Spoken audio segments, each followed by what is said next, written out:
हम आपको रेजिस्टेंस तथा कैपेसिटर को श्रेणी तथा समांतर क्रम में किस तरह से जोड़ते हैं उसके बारे में बताएंगे और साथ ही साथ इनके क्या क्या डेरिवेशन बनते हैं उसके बारे में भी चर्चा करेंगे। सबसे पहले आप समझते हैं combination of a capacitor and register. तो सबसे पहले बात करेंगे हम कैपेसिटर की। तो कैपेसिटर जो होते हैं इसमें कैपेसिटेंस होती है, तो कैपेसिटेंस को आप C से रिप्रेजेंट करते हैं और जो कैपेसिटेंस है उसको एक अंतर के माध्यम से समझेंगे कि सीरीज ऑर्डर में और पैरेलल ऑर्डर में किस तरह से इसको सॉल्व करते हैं। तो सीरीज कॉम्बिनेशन और पैरेलल कॉम्बिनेशन कैपेसिटर का होता है, ठीक है। तो सीरीज कॉम्बिनेशन में आप सबसे पहले कोई भी कैपेसिटर लेंगे तो अगर उसको फिगर बनाएंगे तो आप सबसे पहले ये देखेंगे कि पहला जो कैपेसिटर होगा, पहला संधारित्र होगा, उसकी पहली प्लेट को दूसरे संधारित्र की दूसरी प्लेट से जोड़ देते हैं। मतलब पहले संधारित्र की दूसरी प्लेट को दूसरे संधारित्र की पहली प्लेट से जोड़ देते हैं तथा इसी प्रकार दूसरे संधारित्र की दूसरी प्लेट को तीसरे संधारित्र की पहली प्लेट से जोड़ देते हैं।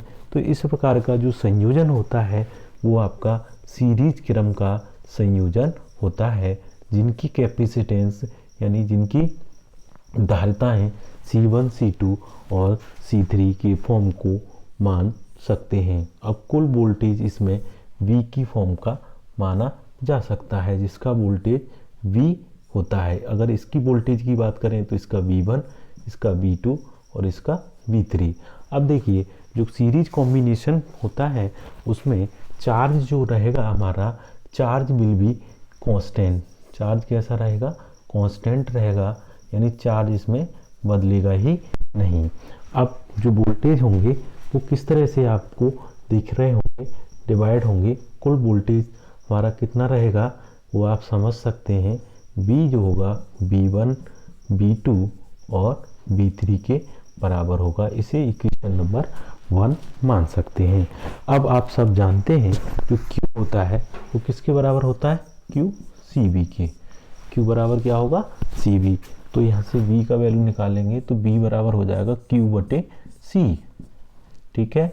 इसी तरह से अगर B1 का वैल्यू निकालेंगे तो हो जाएगा Q/C1। इसी तरह से अगर B2 का वैल्यू निकालेंगे तो Q/C2। क्यों? क्योंकि इसमें चार्ज चेंज नहीं होना है। तो इसी तरह से अगर Q/C3 ले लेंगे तो वो आपकी वैल्यू हो जाएगी V3 की। अब ये वैल्यू पुट कर दीजिए इक्वेशन 1 में। तो 1 में अगर ये वैल्यू पुट करेंगे तो ये कितना हो जाएगा? Q/C बराबर Q/C1 Q/C2 प्लस Q/C3। देख रहे होंगे आप, ये V1, V2 एंड V3 ये सारी वैल्यू इक्वेशन 1 में हमने पुट कर दी। अब Q कॉमन लेके कैंसिल कर सकते हैं।